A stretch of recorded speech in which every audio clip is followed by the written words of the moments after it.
true veteran of MVZ, is back amongst us. This is Dick Sage at the end of the table. Dick is up from Argentina, where he now lives, and he was an undergraduate in MVZ in the 60s. He was back as a staff member in the 80s, and now he's back again as an independent researcher. Glad to be here. It's changed a lot from the 60s at the museum lunch, as Dr. Litica can remember. There would have been no undergraduates in this room, or the equivalent. So for people like me who study house mice, Dick Sage is sort of a legend in house mouse biology. So he got to meet everybody in my lab yesterday, and they all bowed down.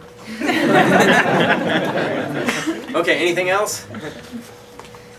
Today's speaker is Russ Corbett Detig, who's a postdoc with Rasmus Nielsen. He's he's got one of these wonderful Chancellor postdoctoral fellowships. He was an undergraduate at Davis and then did his PhD at Harvard with Dan Hartle and has worked on Drosophila. But it says here that he did his undergraduate work studying turtle phylogeography in Brad Schaefer's lab, which I didn't know. And it says afterwards he was seduced by the allure of model organisms, that is the dark side, and did his PhD on Drosophila population genomics at Harvard. Now a postdoc with Rasmus Nielsen. Russ is a born-again herpetologist, studying adaptive molecular convergence in Anolis lizards. I should also say that he's done very well on the job market. He turned down a job offer from UC Riverside last year, and I thought that took a lot of chutzpah to do that. He thought, well, maybe something better will come along, and something did. So he's now trying to decide whether to accept a job at UC Irvine or not. So I hope I'm not saying too much by saying that, but he's done very well, and presumably will be on the faculty somewhere good very soon. So with that, I'll turn it over, Russ. Well, first of all, let's just thank you, Michael, for inviting me, and thanks all the folks that helped me set this up and get my flyers distributed, and thank you for filming. And of course, thank you all for coming. So Michael gave you a pretty good rundown. I won't be talking about the turtle stuff that I did during my undergraduate, but I will come back around at the end to some Anolis work I'm working on now in collaboration with Jonathan Wilson.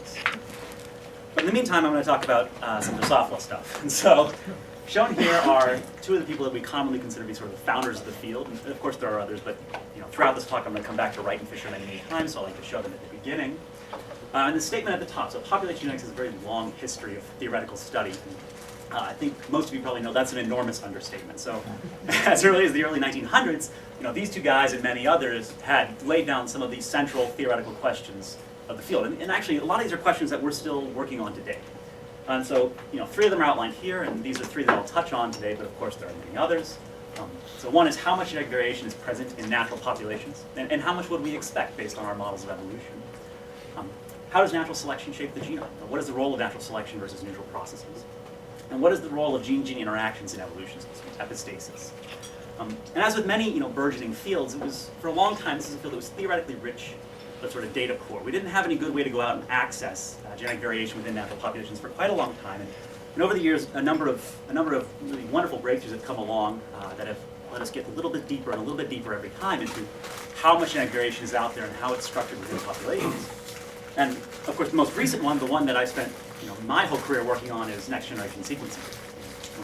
And so very briefly, I'm sure most of you know quite a bit about this, but very briefly the way it works is that you sequence very short molecules of DNA. So this may be 50 to 100 base pairs, 200 base pairs, longer or shorter depending on technology, but not a lot, basically. But you do this in a massively parallel way. So you don't just do this once, you do this millions and millions of times. What you can do then is sort of stitch these all back together. So you simply align them all to one another.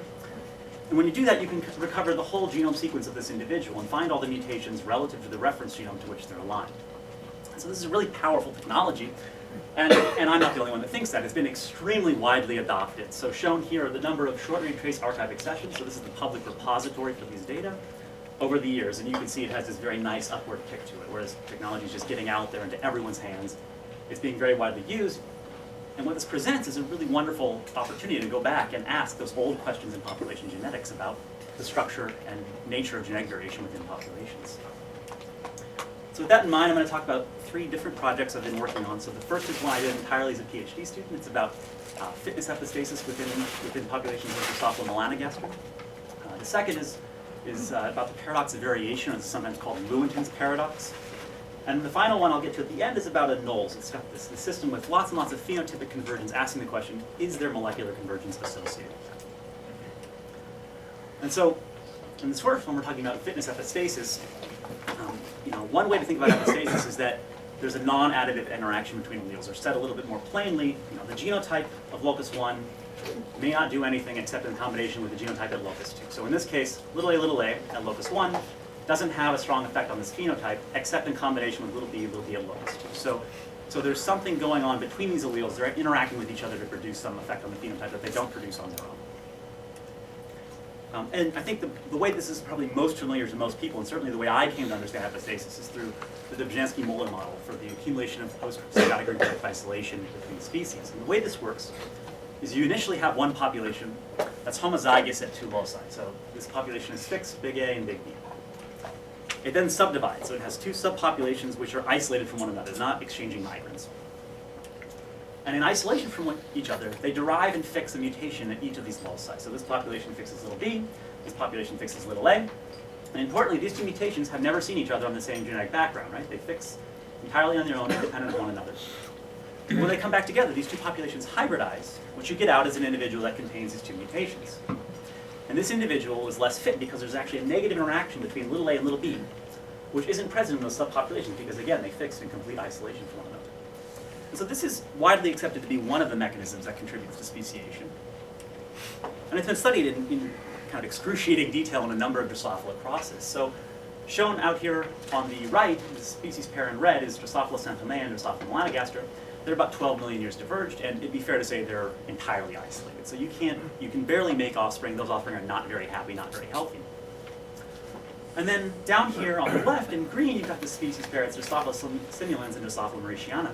Well, they're only about 250,000 years diverged. They're pretty young. But even this relatively young species pair is estimated to have evolved enough hybrid male sterility loci to cause complete sterility 15 times over. So from what this you can draw is that epistasis clearly evolves extremely rapidly between populations when they start diverging from one another. And so this has sort of a logical disconnect with the current state of understanding of epistasis within populations. So within populations, we often think there probably isn't very much of this. In fact, that's the basis of a lot of genome-wide association studies. It's kind of one of the central problems underlying the current debates about missing heritability problems in genome-wide association studies. And that's really the observation that caused me to start looking at this and say, well, it's evolving this quickly. We really might expect to see some epistasis on the timescale of within population divergence, so sort of down here on this curve. And so with that in mind, we're going to ground this section with 2 major questions. So the first is, can we leverage these NGS technologies to study epistasis? And the second is, how prevalent is epistasis within species? Can we actually quantitatively ask how much we would find in any species? And so the really great thing about epistasis within a species, and especially within a population, is that it should have a genetic signature. So in this case, you can imagine that little a and little b, again, are unfit. So this whole portion of the talk, little a and little b, may bad things. If individuals that have these 2 mutations are less fit, they'll leave fewer offspring on average. And what that's going to do is create a negative statistical association between those alleles in natural populations. So if you sampled this many individuals and you found none of these, you'd say, well, there's something wrong there. There's just none of this genotype that really ought to be there, so maybe there's epistatic interaction. But detecting this signature in natural populations is actually extremely challenging. And that's for 2 primary reasons. So the first is that most sequencing experiments have very little statistical power. So for every n mutations you have in the genome, there are n choose 2 pairwise comparisons you have to do, and n choose 3 trio. So your problem grows at least quadratic. The second is that basically every natural population we've looked at has some amount of population structure within it. And for reasons I won't go into, population structure can actually create associations between alleles, like I'm showing here, even in the absence of any amount of epistasis. You don't need that selection. You can have totally neutral processes. So you've got a problem here. You really have no good way to find epistasis. And when I thought about this for a while, I said, well, we could create a population that would make it easier. And luckily for me, someone else did it first. I was very fortunate that Tony Long and his collaborators at UC Irvine actually created what's called the Drosophila synthetic population resource. And the way this works is they sampled lines, so there's 15 total, from each of these black spots all over the globe. Right? So you span the entire geographic range of this species. Then what you do is you take those 15 strains and you cross them in a round-robin design, like I'm showing here. So you cross this to this, around, around, around. And you take their progeny and you throw them into 2 separate population cages. And you leave them there. It's a really easy experiment. You just let the cage go. And after 50 generations, the idea is that you will have lots and lots of recombination that has sort of broken up the genome into these little chunks of ancestry from each of the founders. So this dark blue is contributed by this founder, this light blue by this founder. What you get out of these sort of mosaic chromosomes that have some parts of their ancestry from each of these founder individuals, but aren't actually the exact same chromosome anymore. You've broken up the alleles they had on them. And after that, what you're going to do is inbreed. So the idea is you want to sort of freeze that genetic variation and get it sort of frozen down into a stock that you can retain for quite a long time and assay phenotypes, whatever sorts of mapping experiments you want to do. At the very end of that process, after you've inbred all these lines, this is done about 800 times in each of these, so it's highly, highly replicated experiment. After you've done that, what you're going to do is sequence each of these RILs, or recombinant inbred lines, very, very lightly. So markers sort of spaced approximately randomly every 10, 20 kb across the genome. And you sequence these founder strains very deeply. The idea being that you can then infer that genetic mosaic structure of each of those chromosomes using that data. And so you can imagine what's really great about this resource is that we've got a situation where we've reduced the amount of genetic variation that's present relative to a natural population. So you've only thrown in 8 chromosomes. And there's only so much recombination. 50 generations relative to a natural population is not very much. So you've reduced your problem and your sample space to a very, very small range that you can then begin to study in a quantitative way. And the way I'm going to go about looking for epistasis here is as you might expect. So in this picture, what I'm showing here is that these 2 lines are 2 chromosomes. Each pair of lines is the genome of one recombinant inbred line, where the colored boxes are an allele at that site. So there's dark blue, light blue here, same across. And in the first case, what you're going to do is compute a chi-square between all interchromosomal comparisons for pairs of alleles. And this first one that I'm showing you is your null expectation. So in the absence of epistasis, what you should find is there's really no association. These are in total linkage equilibrium. The allele at this locus does not predict an allele at this locus at all. And by contrast, the second one is what I'm looking for. So what you see here is that you've got 2 unlinked sites that have an extremely strong statistical association. So they're perfectly predictive of one another. And of course, if you only have 8 lines, that's not very informative, but in this case we have 800 lines to look at. You can actually find very, very strong statistical associations using that kind of power. And now what I'm showing is the kind of thing we did find, shown across an entire genome. So here is chromosome arm 2R and chromosome arm 3R. And the height of this plot and the warmer colors correspond to stronger associations between these unlinked sites. And what you can see is that across most of the genome, you get kind of your null expectation. That is, there really isn't much of an association between any one marker on one chromosome arm and the other. But in the back, you've got this peak that is really conspicuous. And again, this is log scaled, so this is a very, very high peak relative to the rest of this plot. It's totally conspicuous. This is what we're looking for. So this is an example of what we think might be epistasis. And you run this across your entire genome, and what I end up finding is something like this. So here, this is called a surface plot, and these links between any 2 chromosome arms are an example that we find to be statistically significant given our threshold. And in total, I found 22 significant pairwise interactions.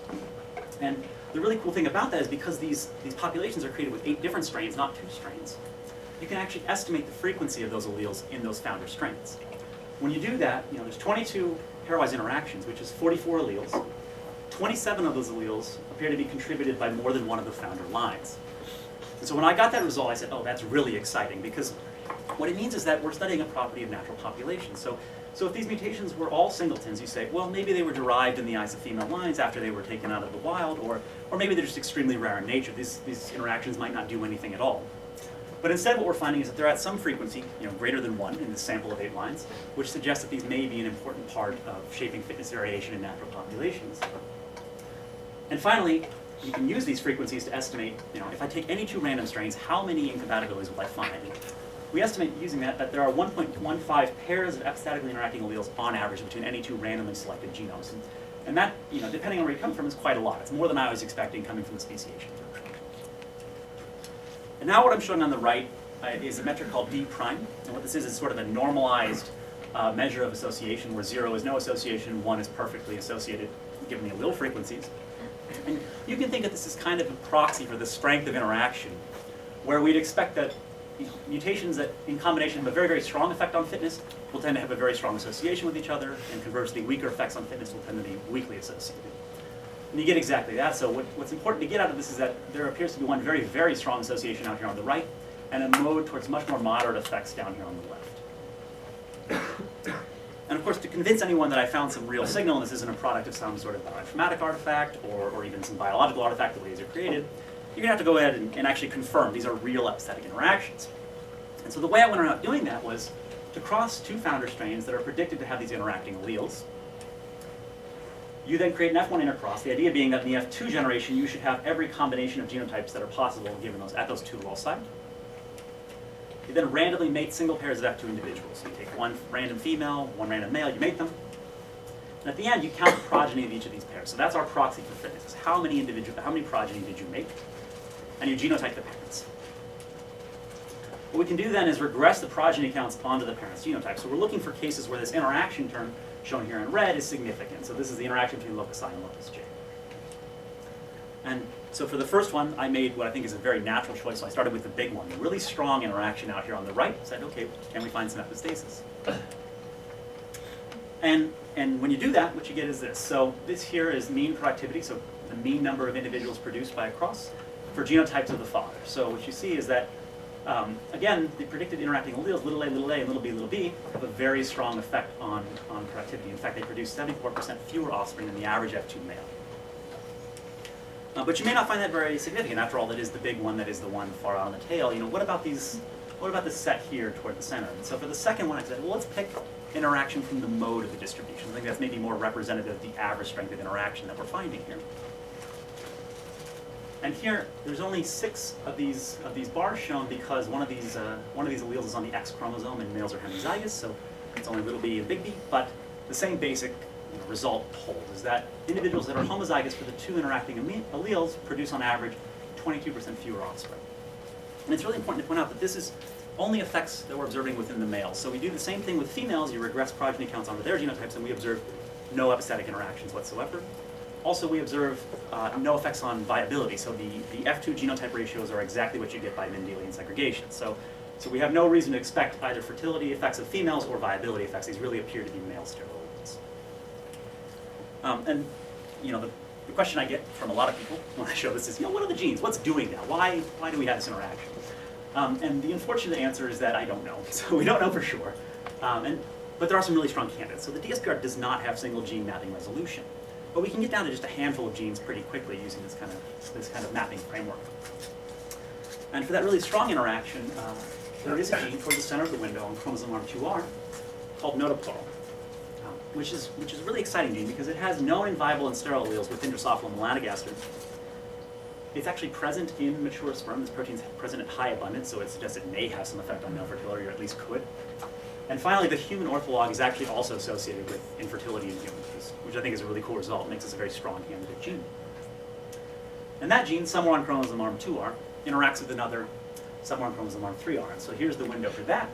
And again, toward the center of this window is a gene called CYP12E1, which is a mitochondrial cytochrome. The cool thing about this is it has a unique non-synonymous mutation in a highly conserved protein domain.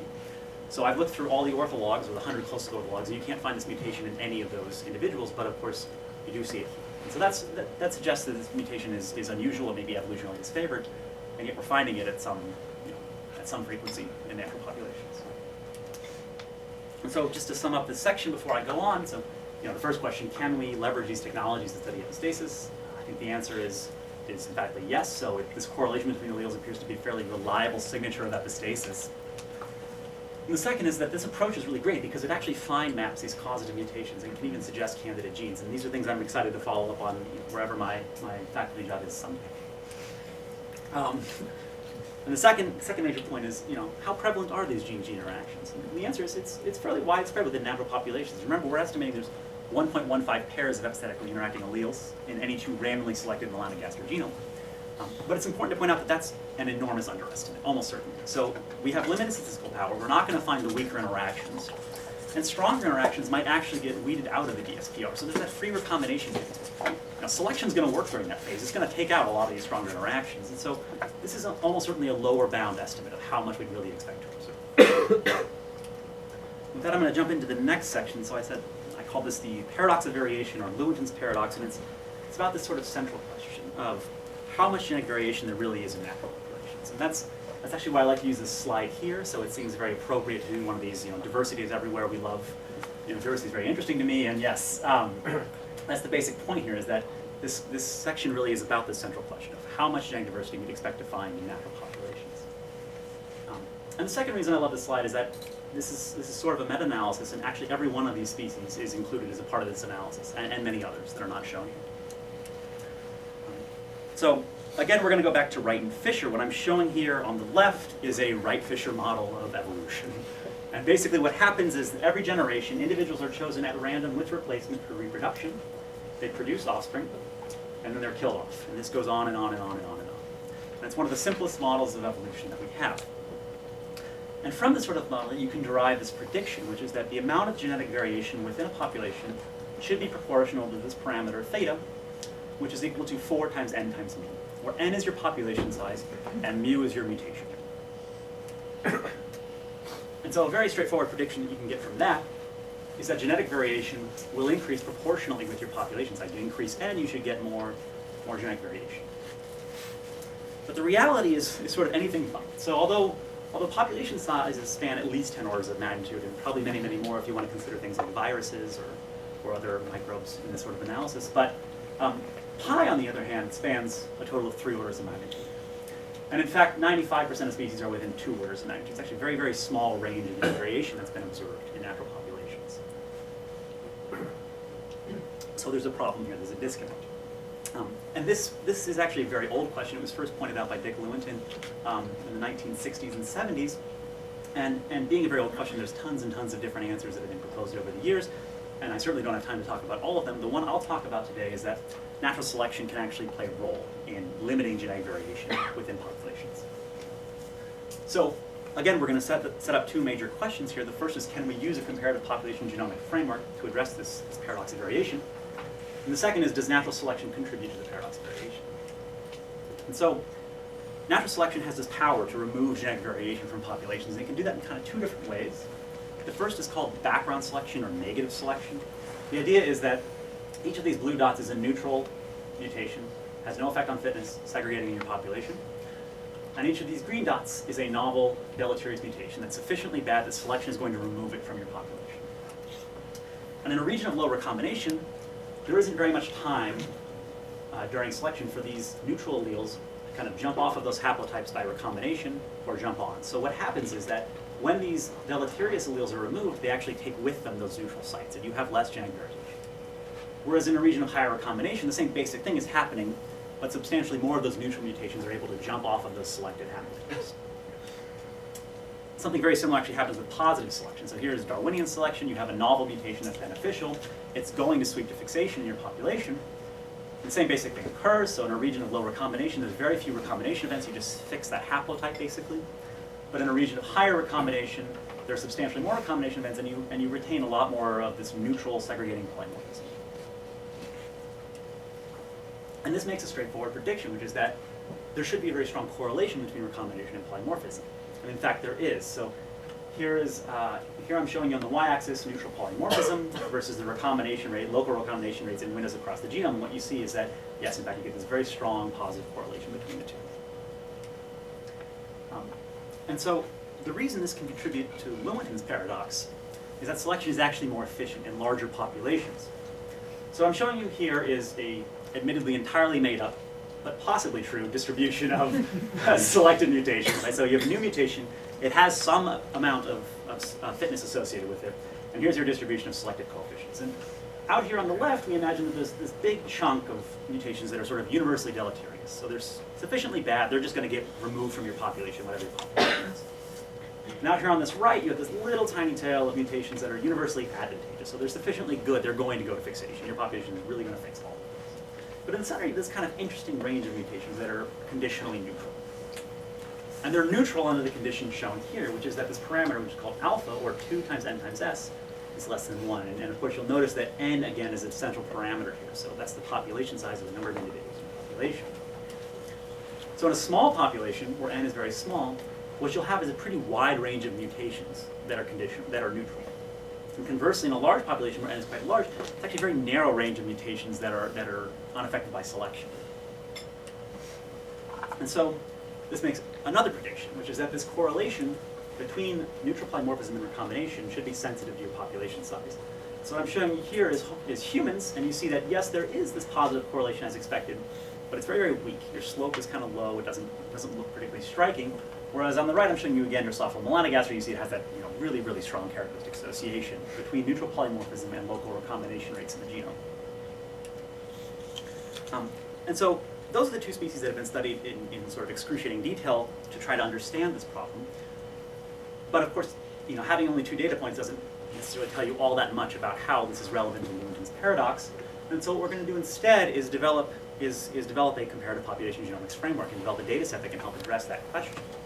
And so to do that, I came up with some inclusion criteria. So we start with 1, each species must have a high quality reference genome. 2, you have to have whole genome polymorphism data available. We have to be able to look at intravariation. And 3, you need a high density genetic map. So you have to be able to estimate those local recombination rates. And finally, we're requiring that these are obligately sexual species. And the reason we're doing that is that we need to be assured that recombination is actually going on in the genome. This whole framework totally breaks down if there's no recombination whatsoever. And I won't go into great detail about this, but I developed a bioinformatic pipeline that was highly robust. But the 2 important points to point out are, 1, you can start with either DNA sequencing data or RNA sequencing data. And at the end, after alignment, quality control, filtration, etc., what you're left with are high-quality genotypes at 4-fold degenerate sites. And what those are sites within protein coding regions where you can substitute any base pair, ACTG, and it does not affect the protein that that's coding for. So in other words, you get the exact same amino acid at that site. And these are often used as proxies for neutral evolution because the idea is you don't affect the protein sequence, maybe selection isn't affecting these all that much. And the second thing we did was create a genetic map pipeline, so we have to turn these genetic maps into estimates of local recombination rate. And to do that, what you do is you just contrast distance in base pairs across your genome with distance in recombination, so centimorgans. You can fit a function to those observations and then take the derivative of that function, and what you get at the end is local estimates of the recombination rate across the genome. So you get centimorgans per megabase across your genome. And to summarize the data briefly before I go on and talk about the results we got out of this, we found 40 total species that met all our criteria. Those are broken up into 15 plants, 9 mammals, 3 birds, 5 fishes, 6 insects, and 2 nematodes. So you can see this is very strongly taxonomically biased, and that it's we didn't produce any new data for this. It's all what's out there. So this represents the biases that exist on the short read trace archive. But there's no reason in principle why that should affect the outcome of this analysis. And in total, I aligned more than 63 billion short reads. And so for those of you that are newer to these technologies, that's a lot. This is far and away the largest comparative population genomics data set that's ever been produced. And it's getting bigger. I'm adding to it all the time. And finally, we analyzed recombination between more than 380,000 markers. So also it is the largest comparative recombination rate database that's been produced. And just to take a quick kind of qualitative view of these data, what I'm showing here are the correlation between recombination and polymorphism. But I've broken it up into 4 groups. So you've got invertebrate animals, herbaceous, and woody plants. The idea being that invertebrates tend to have larger population sizes, or invertebrates, than vertebrates. And the same is probably true for herbaceous and woody plants. Herbaceous plants tend to have larger population sizes. And you get exactly what you predict. That is, there is a significant and much stronger correlation between recombination and polymorphism in the groups that have these larger population sizes. So that's really great. But being as I'm a population geneticist, I'd like to look at these data a little bit more quantitatively. And so what we do is we say, okay, the expectation for polymorphism in any one genomic window I is just equal to this parameter theta neutral, 4 times n times mu. So in the absence of selection, it's just the same across the genome, it's 4n mu. But now we're going to start adding terms that deal with natural selection. So the first is the decrease in polymorphism due to background selection. And again, being a very old question, a number of people have already solved some of these problems for me. So this is taken from Matt Rockman's work in 2010. We're going to add another term, which is the decrease in polymorphism due to positive selection. This is from Graham Coop's work in 2012. When we do that, this is an example of a model fit to our data. What you see here in this dashed black line is the average observed neutral polymorphism. So if you just average across all your genomic windows, this is what you get. This blue line is your model fit, which shows this characteristic association between local recombination rates and neutral diversity, going up and up with higher recombination rates. And this is what we're trying to get. So this red line is the predicted neutral diversity. And all that work, all that effort, we're going to boil down to one single statistic that we're going to use for the analysis going forward, which is, we're calling it the impact of selection, but what it really is just the proportion of genetic variation that's removed by natural selection. And finally, the final complicating factor here is that we don't actually know the population size of these species. So we've got to adopt some reasonable proxies. And the first one we came up with was, size. I said, oh, that seems reasonable. Larger organisms will tend to have, lower densities in the same area, so you'd expect to have smaller population sizes. And I was delighted when I found out that a number of ecologists had already solved this problem for me and shown that, yes, in fact, there is a really strong association between these things. And when you do that, you get exactly what you predict. So here is log size in meters across the x-axis, and you see that larger and larger organisms tend to have a much smaller impact of selection. So selection is playing a much smaller role in regulating patterns of genetic variation within their genomes. Okay, but you may not find size convincing, so we said, okay, let's pick another factor. And in this case, we took species range as a proxy. The idea being that, fairly naturally, if you have a larger range, there's more individuals in that space, you'll have a larger population. And again, you get exactly the same sort of thing. Where here, we expect a positive correlation because larger ranges have larger population sizes, and in fact, you find that's true. So larger ranges tend to have a larger impact of selection. And importantly, in both of these comparisons, you can look at just the plants, just the animals, all the data in aggregate, break it down all kinds of different ways, but you get the same basic association, although it changes a little bit quantitatively between analyses. And so coming back to those sort of central questions we started with, so can we use comparative population genomics to answer this question? And sure, yeah, leveraging data from across many species is a really powerful method of inference in population genetics. And second was, does natural selection contribute to the paradox of variation? Well, yes. I mean, it is truncating the range of genetic diversity across species, so it is contributing to the paradox of variation on some level. And finally, I'd like to end this section with just a little bit of implications for the neutral theory. So it's important to think about, the factors that govern genetic variation as a continuum. So on the one hand, you have things like genetic drift, sort of classic stochastic variation allele frequency just due to discrete population sizes. And on the other hand, you have this worldview of genetic drift, so this is widespread pervasive selection across the genome. And ultimately, what's going to happen is that you have to consider the context of the species you're studying when you think about how you fit models of genetic variation to your data. So on the one hand, you have things like horses and bighorn sheep, where the classic genetic drift view might be about right. We don't see much evidence for selection on the genome. On the other hand, you have things like C. elegans and Drosophila melanogaster, where it's pretty clear that selection is playing this sort of central, even dominant role in shaping patterns of genetic variation. And then finally, I'm going to go to this last section. So this is work still very much in progress, but I'm really excited about it, and I'd love to hear what you guys have to say. It's in collaboration with Jonathan Losso studying the anoles, and I think he actually spoke at this last year, so you probably all know a lot about it already, but a brief recap. The really cool thing about anoles is, you go to any one of the larger islands in the Caribbean, and you'll find this sort of species assemblage, where it seems that species have evolved to partition the microhabitat space that's available in their community. So you've got crown giants, which are these really big anoles that hang out on the tops of trees and cruise around the canopy, and then you've got things like grass brush down here on the ground, kind of scurrying along the ground, finding prey that way. But one of the really striking and awesome things about anoles is that you can actually go to any of the larger islands in the Caribbean and you find the same basic community assemblage. So they're not the same species, but the same basic partition of the microhabitat has evolved a couple different times. And before I go on, I'll just introduce the three ecomorphs we're going to focus on in this study. So you've got trunk and ground, which are the ones that hang out at the bottom of the tree facing down. They're kind of stocky brown lizards. Trunk crown are the ones that hang out mostly in the canopies, and they're mostly green, and they're pretty interesting. They eat fruit more than the others. And then finally, you got twig anoles, which are these kind of weird-looking, usually gray things that hang out at the smallest little branches, move around really slowly, looking for immobile insects largely. And you can have two hypotheses for how this would have evolved. So the first is you get diversification. So each of these ecomorphs evolves one time. And then you have colonization. So they each independently colonize all these islands, and that's how you get the same assemblage of species on each of the islands. And it's a fairly natural hypothesis, but it's not what happened. So we actually know from molecular evidence that something like this is what appears to have happened, that a single ancestral lineage, not a single one, in some cases islands are colonized multiple times, but in general, one or two lineages colonizes an island, and then they diversify in situ into all those same ecomorphs that we observe on all the other islands. So they're evolving independently many, many times over. And again, we're going to start this question with two central questions. So can we use a comparative genomics approach to test for molecular convergence?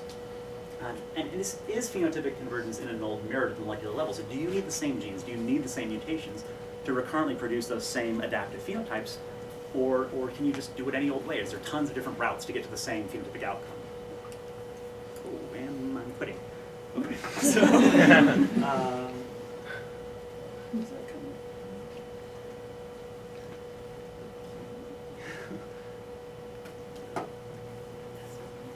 That's not good.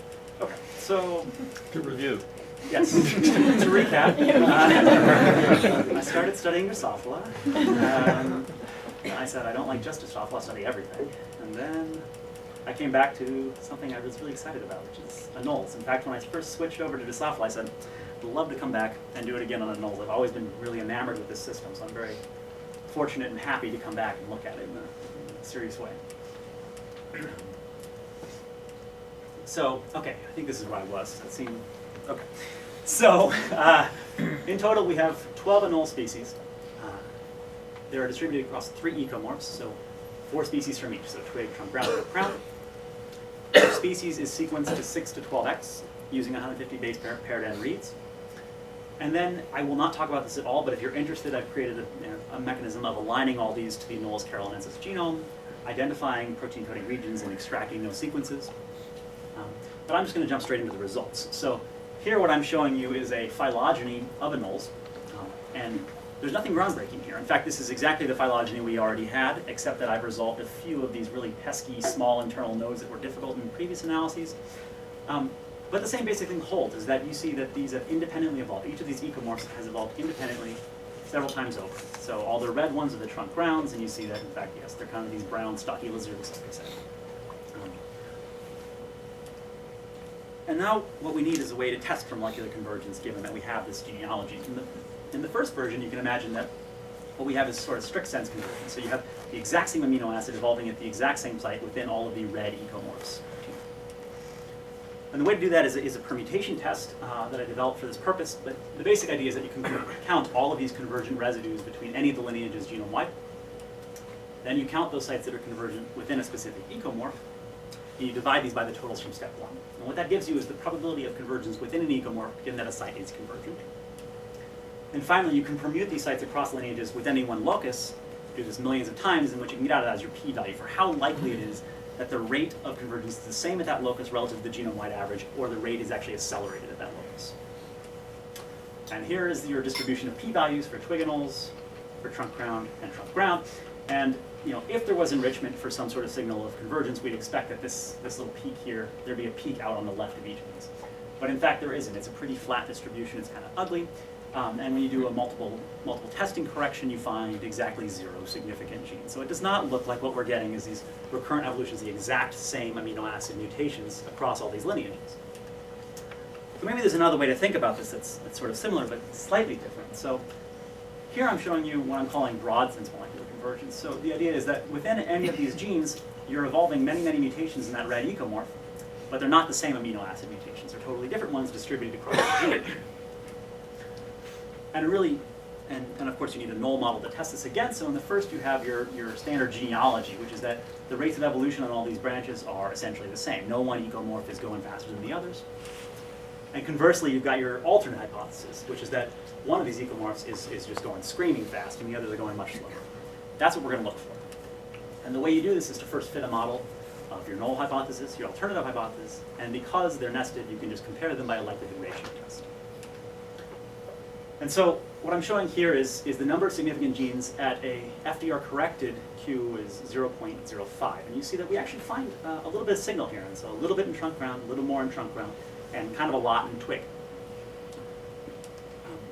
But it's sort of tricky to know how to interpret that, because you can imagine that there's probably some rate of molecular convergence even in the absence of phenotypic convergence.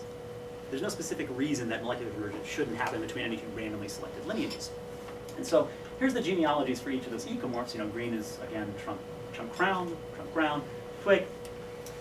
And what you can do is then select 4 lineages at random. So this is sort of a permuted ecomorph I'm calling this. And you do this 100 times. And you say, okay, well, how much molecular convergence will I observe given this? There's very little phenotypic convergence here. I've selected them so there's no more than 2 species of any one ecomorph. There's a minimum of phenotypic convergence. And here's what you get when you look at that kind of analysis. So again, I'm showing you the same thing for all 100 permuted sets. And you see that, in fact, you will get some genes doing this. There's actually quite a lot of convergence you'll observe. And these dashed lines correspond to your 95% confidence intervals, given this distribution.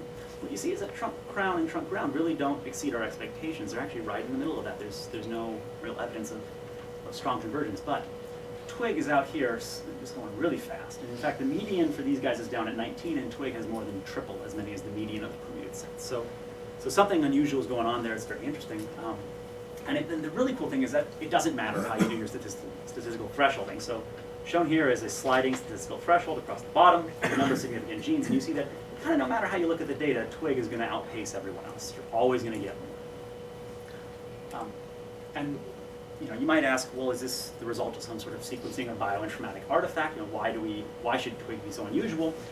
What I'm showing here is, in green again, trunk crown, and twig, their value for each of these parameters. So you've got your total branch length. You can imagine longer branches, you might have better power to detect selection.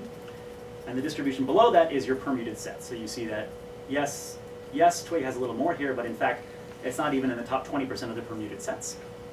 And the same thing will happen with your mean depth. So you see that, your sequencing depth does vary across your lineages. Twig does have a little more, but in fact, it's not even in the top 20% of that either. And finally, your distance to your reference genome. So Carolinensis is your reference genome. This distribution is bimodal because, of course, Carolinensis is one of our species. But the same basic thing will happen. None of these is even in the 5% tail of any of these, the permuted distribution. So there's nothing really unusual going on with the twig lineage. And I tend to think that this is a plausible result in the sense that twigs are actually by far the most phenotypically divergent of the anole lineages, and they may well be a derived lineage. Some analysis identify twig as a derived ecomorph. So you might expect quite a bit more convergence to go on there. And this is something we're excited to follow up on because we have some really, really promising candidate genes that I will not have time to talk about. So finally, returning to those questions, can we use comparative population genomics to go after this? Yes. So we've developed two tests here. There's sort of strict sense convergence and broad sense convergence. And the second question is, do we see evidence for molecular convergence within the anole lineages? And strict sense, pretty clearly no. Now there may be some low rate of convergence that we don't have power to detect, but it's certainly not a dominant force shaping the genome. And conversely, this sort of broad sense convergence appears to have quite a bit of evidence supporting it, at least in twig anoles, and may well be what's going on here. And what I think I really like about this is that it mirrors the experimental evolution results that have come out recently, that people often find experimental evolution that you don't get the same mutations, but you get the same genes and you get the same pathways over and over again. So evolution may be constrained at that level, but not at the level of individual mutations. And finally, I'm going to thank a few people. So I've had lots and lots of great collaborators over the years. They're listed here. In the interest of time, I will not name them all. Funding sources, the people that created the DSPR resource, and then of course tons and tons of genome projects whose data I'm using. And finally, thank you all. So correct me if I'm wrong, but in the Anolis data, you're looking at protein coding genes and amino acid changes. Do you think if you look at gene expression, it would be another potential avenue for convergence? Absolutely, yeah. I think there are lots and lots of interesting ways to look at this. You can imagine gene expression, you can imagine copy number changes as well, genome architecture changes. The trick is to really do that experiment well was going to cost a lot more than I had in this budget. So I hope to return to it someday with lots and lots of grant money, or at least startup money, and give it another shot. Yeah, I was wondering if you could explain how you define significant genes for that test? For the panel test. So what's going on is we're using a framework known as PAML. It's one of the more commonly used frameworks for analyzing protein coding regions. And the idea is that you can fit two models of evolution. One model where each of those branches has the exact same rate of evolution. So this is omega or dn over ds. And the other model is one where they have two different rates. So for example, you might single out your twig lineages and say, okay, these 4 branches all evolve at one rate, and the other 8 all evolve at another. You can compute the log likelihood of those models, and then compare the likelihoods and say, okay, well, which of these models provides a better fit to the data, given what's going on, given your genealogy. And I'd be happy to talk about it more as well. I have a question. So you hinted that you have some candidate genes from that. Can you say a little about what you found and whether they relate to the phenotypes in some way that's understood? Yeah, so there's none that I can definitively tell you made twig anoles smaller, but there are some really interesting ones. So there's genes related to Wnt signaling, which is a pathway in early embryogenesis, development, and growth that appears to be very accelerated in twig anoles. And it's actually known to cause, I think, smaller limbs in humans under some conditions. So as candidate genes go, it's a good one. There's lots and lots of transcription factors as well, again, hinting that gene expression might be a really important thing that's going on here. So these are the candidates I'm talking about in general.